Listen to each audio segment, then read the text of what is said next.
మీ అమ్మ కొత్తిమీర కట్ట చేసినంత చేసి ఈడ అనుకున్నారా? రాయిలతోనే వాళ్ళ సంపేయాలి.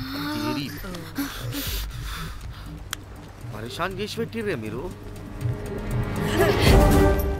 హలో మేడం, ఏడా ఉరుకుతున్నారు? ఇప్పుడు తప్పించుకోలేరు. మీరు అమ్మాయిలేనా లేక రాక్షసులా? అర్థం కాదు నాకు. సార్ ఆ రోజు అన్ఇంటెన్షనల్లీ జస్ట్ అలా కొడితే ఇలా చనిపోయాడు. సంపేద్దామని కొట్టిర్రా? జస్ట్ కొట్టాలని కొడితే చనిపోయాడు. అసలు ఎందుకు కొడదాం అనుకున్నారు? సంపేద్దామనే కదా. చంపడానికి మేము ఎందుకు కొడతాం సార్? కొట్టాకనే చచ్చిపోయాడు. అని సంపేద్దామని కొట్టి ఉంటారు కదా సార్. మేము చంపాలని కొట్టినా కొట్టాలని చంపినా ఇప్పుడు ఏం చేయలేం కదా సార్. కొట్టినోడు చచ్చి ఉంటే? లేదు సార్, చంపాలని కొడితే. ఒక నిమిషం ఏమన్నారు? కొట్టినోడు చచ్చి ఉంటే? చనిపోయి ఉంటేనా? చచ్చిపోలేదా అంటే సంపేదానికే కొట్టారా? అసలు ఏం జరిగిందో చెప్పు. ఆ హోటల్ మేనేజర్ మంచోడు. మీరు కొట్టి వెళ్ళిపోయిన తర్వాత ఆయన నాకు ఫోన్ చేసి చెప్పిండు 14 కుట్లు పడినాయి తలకాయ మీద. అర్థమైందా? 1,50,000 బిల్లు వచ్చింది. ఇంకా ఎన్ని పైసలు అయితాయో తెలియదు. హాస్పిటల్ లోనే ఉన్నాడు. కిస్మత్ లో మీరు కానొచ్చిరు. మీరు కూడా నన్ను చూసి ఉరికిపోతున్నారు బాబ్. ఇదేం లెక్కరా బాయ్? సరే సరే సరే, ఆ డబ్బు మేమిచ్చేస్తాం. ఒక నిమిషం ఇవ్వు. ఇదిగో. అరే పెట్టుకోండి. అంటే వాడు చచ్చిపోలేదన్నమాట. ఏం దునియా అయిపోయిందిరా బాయ్. 4 అబ్బాయిలకి ఒక అమ్మాయి ఇస్తే సెట్ అవుతుంది, కానీ 4 అమ్మాయిలకి ఒక అబ్బాయి అంటే అమ్మో. థ్యాంక్ గాడ్ ఆ హుక్కర్ గడు బ్రతికే ఉంటే మనల్ని ఎంత టెన్షన్ పెడుతుంది ఎవరు? వస్తే పిచ్చి మొహల్లారా, ఆ హోటల్ మేనేజరే దొంగ.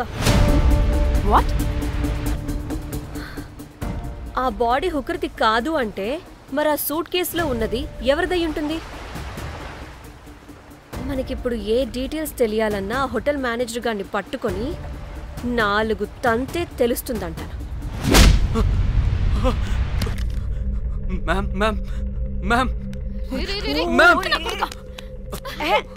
వీడిని కూడా కొట్టి చంపేస్తావా ఏంటి? మేడం, మీరు దేని గురించి మాట్లాడుతున్నారో నాకు అర్థం కావట్లేదు.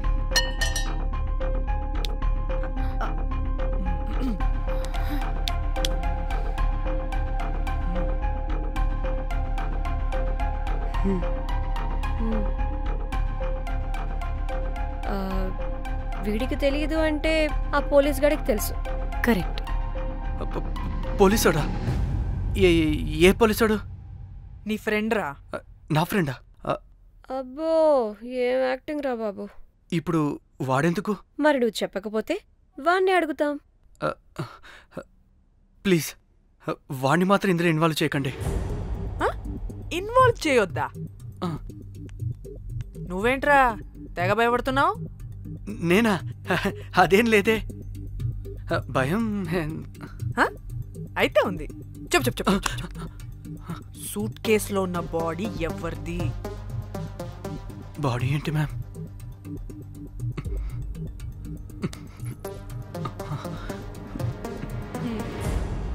అయితే తెలీదు.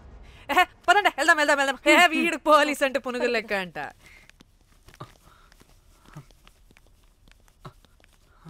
మేడం, అసలు ఎందుకు వచ్చారు? ఏంటి? ఏం లేదు బ్రో, పర్లేదు. పక్కన పోలీస్ స్టేషన్ ఉందా, అక్కడికి వెళ్ళి వచ్చేస్తాం. Okay, be right back. వద్దు మేడం, వద్దు. ప్లీజ్ నేను చెప్తా, ఇటు రండి.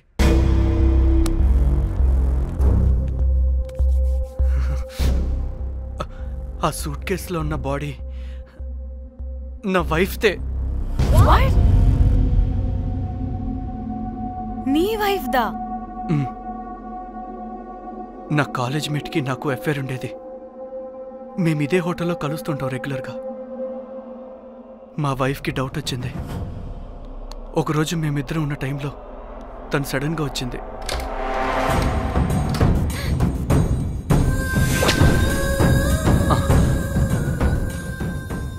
మా ముగ్గురి గొడవలో పొరపాటున మా వైఫ్ తల గోడ కొట్టుకుని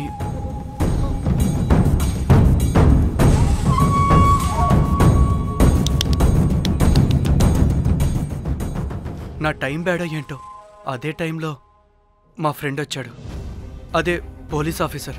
వాడికి ఏదో ఒకటి చెప్పి పంపించేద్దాం అనుకున్నాను, కానీ ఇంతలోనే మీరెదురొచ్చారు. వాడేమో మీ రూమ్ చెక్ చేయాలి అన్నాడు. ఎందుకురా? చెక్ చేయాలి. మేము మీ రూమ్కి వెళ్ళాం.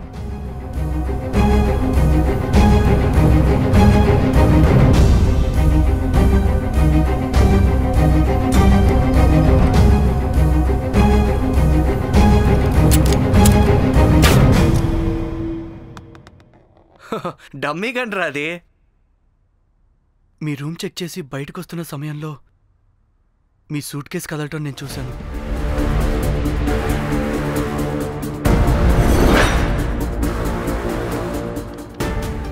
నాకు డౌట్ వచ్చి మా ఫ్రెండ్ని పంపించేసి మళ్ళీ తిరిగెళ్ళి ఆ సూట్ కేసు ఓపెన్ చేసి చూసా. అందులో దెబ్బలతో పడున్న స్ట్రిప్పర్ ఉన్నాడు. వాడు రెగ్యులర్గా ఈ హోటల్కి వస్తుంటాడు. అందుకే వాళ్ళకి ఫోన్ చేసి వాడిని అప్పచెప్పా. మీరు పారిపోయి ఉంటారనుకుని అదే సూట్ కేసులో మా వైఫ్ డెడ్ బాడీ పెట్టి కేసు డైవర్ట్ చేద్దాం అనుకున్నాను. కానీ మీరు మళ్ళీ తిరిగి వచ్చి నా వైఫ్ బాడీ ఉన్న సూట్ కేసుని తీసుకెళ్ళిపోయారు. అమ్మని అమ్మ, చూడ్డానికి బ్యాక్గ్రౌండ్లో తిరిగే జూనియర్ ఆర్టిస్ట్లా ఉంటావు. ఇంత మ్యాటర్ ఉందా నీ దగ్గర? రేయ్, నా చెల్లి ఫోన్ ఎక్కడరా? మీ టెలిఫోన్ ఏంటి? దాని నుంచే కదరా మమ్మల్ని బ్లాక్మెయిల్ చేస్తుంది. నేను బ్లాక్మెయిల్ చేయడం ఏంటి మేడం? నా పిల్లాన్ని చంపానని నన్నే ఇంకోటి బ్లాక్మెయిల్ చేస్తున్నాడు. నిన్న కావాలంటే చూడండి.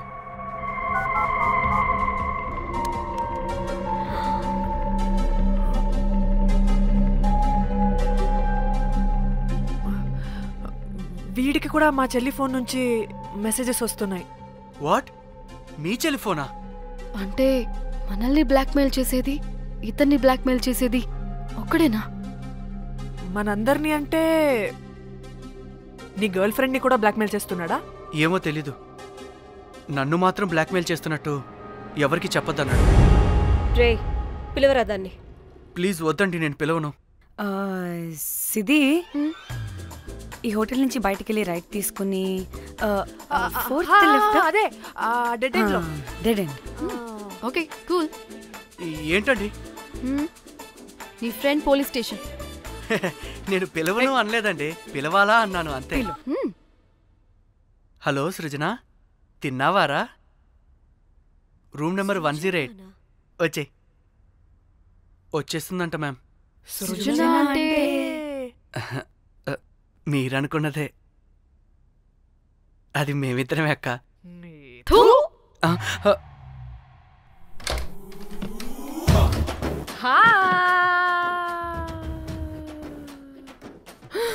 ఆగవే, ఎందుకు మమ్మల్ని చూసి పారిపోతున్నా? అది ఆగవే బాబు. ఏ హోటల్ రా మీది? ఎక్కడ పడితే అక్కడ రాడ్లు పెట్టి వదిలేస్తారు. అది ప్లంబర్ మిస్టేక్ మేడం. ముందా రాడ్ కింద పడేయండి. సిద్ధి ఇవ్వు. ఇవ్వమ్మా. చెప్పు, ఎందుకు పారిపోతున్నావు? ఏం లేదు. హో, దీనికి నత్తి కూడా ఉందా? నత్తి కాదు మేడం, టిక్ టాక్. టిక్ టాకా? ఎస్, టిక్ టాక్ చేసి చేసి దీనికి ఇలా అలవాటైపోయింది. ఓహో, టిక్ టాక్ లో ఇలా చేస్తే. చెప్పు, మేము మీకు తెలుసా? చెప్తావా? మీ ఇద్దరు కలిసి చేసిన మర్డర్ గురించి పోలీసులకి చెప్పమంటావా? No no no no no no no no చెప్పద్దు. అయితే చెప్పు.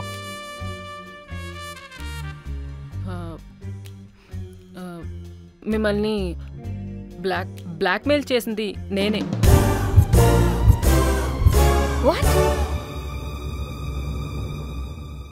అంటే మా చెల్లి ఫోను నీ దగ్గరికి ఎలా వచ్చింది? ఆ స్ట్రిప్పర్ దగ్గర కొట్టేశా. పడిందా? ముందు మమ్మల్ని ఎందుకు బ్లాక్మెయిల్ చేసావో చెప్పు. ఏం ఏం ఏం ఏం ఏం ఏం ఏం సరిగ్గా చెప్పు. ఏం చేయను? మా ఇద్దరు ఎఫ్ఐఆర్ గురించి మా ఆయనకి చెప్తానని ఎవడో ఫోన్ చేసి డబ్బులు అడుగుతున్నాడు. అందుకే ఏం చేయాలో తెలియక మిమ్మల్ని బ్లాక్మెయిల్ చేసి డబ్బులు అడుగుతున్నాను. ఈ విషయం ఎవరికి చెప్పినా మ్యాటర్ లీక్ చేసేస్తానన్నాడు. డబ్బుల కోసం చివరికి ఈయన కూడా బ్లాక్మెయిల్ చేయాల్సి వచ్చింది. సృజన, నన్ను కూడా బ్లాక్మెయిల్ చేసావారా? అంత సిన్సియర్ గా ప్రేమిస్తే ఎట్ట చేయబుద్దయిద్దమ్మా? అవన్నీ వదిలే, ముందు నా ఫోన్. ఏ ఫోను? నా చెల్లి ఫోను. నువ్వు బ్లాక్మెయిల్ చేస్తున్న ఫోను. లేదుగా, నా దగ్గర లేదుగా. లేదా? ఏమైంది? ఆ బ్లాక్మెయిల్స్ తట్టుకోలేక డీల్ మాట్లాడుకొని మీ ఫోన్ వాళ్ళకి ఇచ్చేసా. ఛీ మిమ్మల్ని వాళ్ళనే బ్లాక్మెయిల్ చేసుకోమని.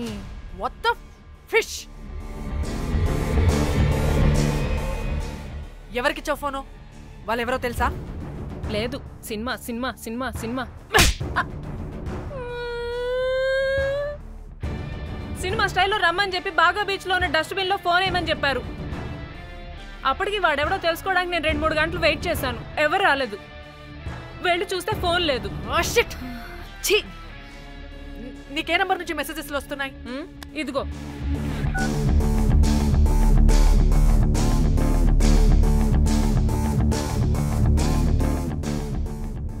ఫోన్ చేస్తానంటే. హలో. చూడు, ఇది నా చెల్లి ఇష్యూ. చాలా సెన్సిటివ్ మ్యాటర్. నాటకాలు దొబ్బకుండా నేను చెప్పిన నంబర్ని ట్రేస్ చేసి లొకేషన్ పంపించు. దీంతో బ్రేకప్ అయి చచ్చినా